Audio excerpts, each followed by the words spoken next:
December 12, 2025 శుక్రవారం. శ్రీ విశ్వావసునామ సంవత్సరం, దక్షిణాయనం, హేమంత ఋతువు, మార్గశిర మాసం, కృష్ణపక్షం. సూర్యోదయం ఉదయం 6:40 సూర్యాస్తమయం సాయంత్రం 5:39 తిథి అష్టమి మధ్యాహ్నం 3:01 వరకు, తరువాత నవమి. నక్షత్రం ఉత్తర ఫాల్గుని తెల్లవారుజామున 5:45 వరకు, తరువాత హస్త. వర్జం ఉదయం 11:41 నుంచి మధ్యాహ్నం 1:25 వరకు.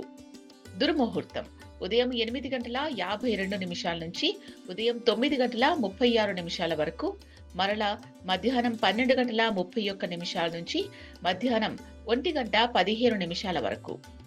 అమృత ఘడియలు రాత్రి 10:03 నుంచి రాత్రి 11:47 వరకు. రాహుకాలం ఉదయం 10:47 నుంచి మధ్యాహ్నం 12:09 వరకు. యమగండం మధ్యాహ్నం 2:54 నుంచి సాయంత్రం 4:16 వరకు. బ్రహ్మముహూర్తం తెల్లవారుజామున 5:04 నుంచి తెల్లవారుజామున 5:52 వరకు. లోకాః సమస్తా సుఖినో భవంతు. సర్వే జనాః సుఖినో భవంతు.